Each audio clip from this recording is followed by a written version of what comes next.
ఇప్పుడు మీ ఫస్ట్ సినిమాకి వెళ్తే కనుక గులాబీ చక్రవర్తి గారితో 2 సినిమాలు చేశారు. మీ కాంబోలో ఇంటెన్స్ డ్రామా ఫ్యూచర్లో ఎప్పుడు చూడగలమా? అది ఎప్పుడు తెలియదు ఉండొచ్చు, ఉండకపోవచ్చు. ఎస్, కానీ ఇంత గ్యాప్ వచ్చింది కదా సార్. నక్షత్రం అలాగే ఉండదు. నక్షత్రం సూపర్ ఫ్లాప్ అయింది. ప్లస్ వెరీ చిన్న కరోనా వచ్చింది, ఇవన్నీ ఉన్నాయి కాబట్టి అంటే ఏం లేదు సార్. పూరి గారికి ఏ స్టార్ హీరో డేట్లు ఇవ్వలేదు ఎగ్జాంపుల్ అనుకోండి, పరిస్థితి అలా వచ్చింది. రవి డేట్లు కావాలంటే వచ్చే జగన్ అన్నట్లుగానే రవితేజ గారు ఇమీడియట్ డేట్లు ఇచ్చి సినిమాలు చేస్తారు. ఈవెన్ పునీత్ గారు కూడా ఇప్పుడు లేరు, సారీ అనకూడదు. ఇమీడియట్ పూరి గారిని కథ అడగకుండా చేయడానికి కొంతమంది పెద్ద హీరోలు రెడీగా ఉంటారు. వాళ్ళలో మొట్టమొదటి వ్యక్తి రవితేజ. అలాగా మీరు పిలిస్తే వచ్చేవాళ్ళు ఉంటారు, బట్ జేడీ గారు ఫస్ట్ లిస్ట్ లో ఉంటారు కదా. మీరు అలాగే కాదు, నేను అలాగే ఎవరిని పిలవను. ఓకే, నాకు హెల్ప్ చేయండి అని నేను అడగను. ఈ కథకు నువ్వు సరిపోతావు, ఇప్పుడు నేను కథ ఆఫర్ చేస్తాను, నాకు సరిపోతాడని అనుకుంటే కథ పిచ్ చేస్తా అతనికి. ఈ కథ విను, నీకు నచ్చితే చెయ్యి అంటాను. కథ నచ్చితే తప్ప నా కోసం ఏం చేయొద్దు అంట. ఎవరు చేయదు కూడా అలాగా.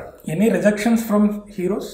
లేదు, ఎప్పుడు లేదు. ఇప్పటివరకు గులాబీ ఫ్రమ్ మనీ టు రంగమార్తాండ అసలు ఆ స్థితి వరకు వెళ్ళను నేను అసలు. ఓకే, సింధూరం ఇప్పుడు వస్తే సార్, నేను లైన్గా అడగట్లే, బట్ 2 సినిమాలు కట్ చేశాను కావాలని, అవి కాకుండా కవర్ చేసుకుంటూ వచ్చాను. సింధూరం ఎలా స్టార్ట్ అయింది, అసలు దాని బ్యాక్ స్టోరీ గురించి చెప్పండి. ఏదో అప్పుడు నక్సలైట్లు, ఇప్పుడు మావోయిస్టులు అంటున్నారు. ఏదో హిందీ సినిమా ప్రేరణ. నక్సలైట్లు నీకు తెలుసు కదా, మరి ఇంకెందుకు అడుగుతున్నా? నాకు ఏ సినిమా తెలియదు.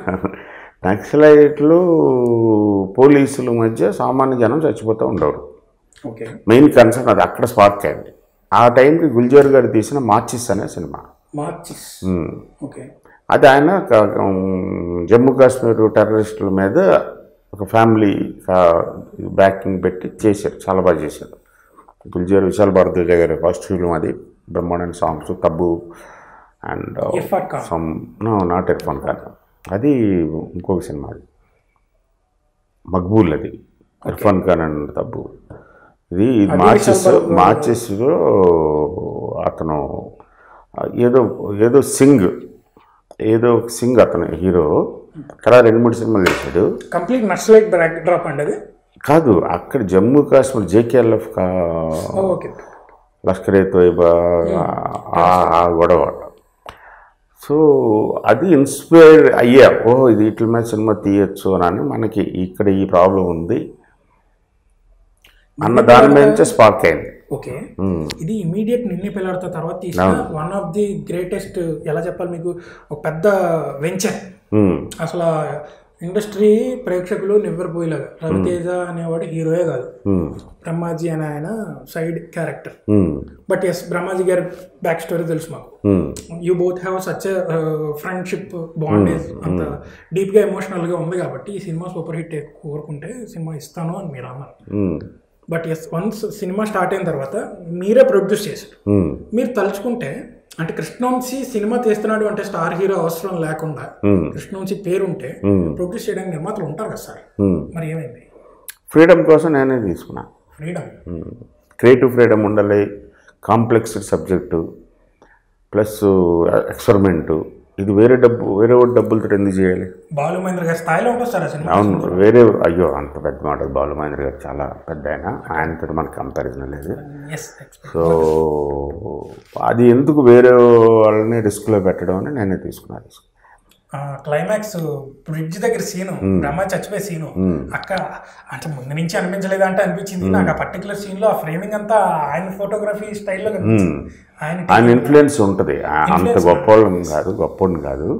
బాలు మహేంద్ర గారు ఎక్స్ట్రాడినరీ డైరెక్టర్, ఎక్స్ట్రాడినరీ కెమెరామెన్. సొంత సినిమాకి సొంత కెమెరామెన్ ఆయన గోవింద్ నిహలాని సార్ వాళ్ళే పెట్టుకుంటారు.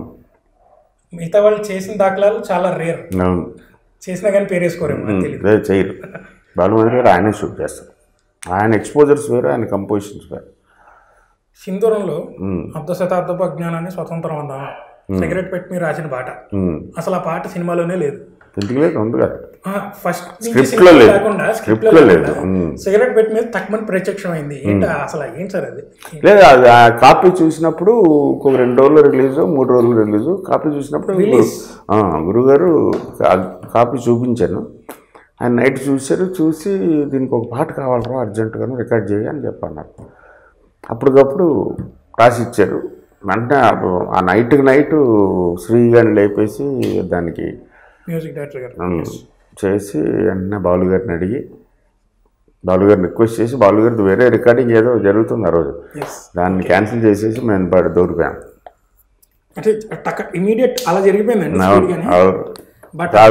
శాస్త్రి గారికి ఫోన్ చేశారు బాలు గారికి ఇక్కడ నుంచి అన్నయ్య పాట చేయాలి ఇప్పుడు రిలీజ్ అయిపోతుంది సినిమా అని అంటే సరేగా పంపించాను ఆయన చదివి చాలా ఎక్సైట్ అయ్యారు లిరిక్ చాలా బాగుంది ఇది అని ఇమ్మీడియట్గా వచ్చి పాడేశారు కానీ సిగరెట్ పెట్టి మీరు రాయడం అంటే ఆ టైంకి పేపర్లు ఏం లేవు అది దట్ ఈస్ యాక్సిడెంట్ పేపర్ ఏం లేదు అర్ధరాత్రి 2:30 2:30 అయింది ఆ రోడ్డు మీద నుంచి ఉన్నాం థియేటర్ నుంచి బయటకు వచ్చి ఆయన అటు ఇటు ప్రివ్యూ థియేటర్ అవును సో అక్కడ ఏదైనా పేపర్ ఏదైనా ఉందా అన్నారు ఎల్లుండి రిలీజ్ అవ్వబోతున్న సినిమా చూస్తున్నప్పుడు పేపర్లు అని తెచ్చుకుంటాం రష్ చూస్తున్నప్పుడు అయితే నోట్బుక్ ప్యాడ్ తెచ్చుకుంటాం అంటే లేదు ఏదైనా పేపర్ కావాలా అంటే అటు ఇటు చూస్తే రోడ్డు మీద పడుంది సిగరెట్ ప్యాకెట్ కనిపించింది రోడ్డు మీద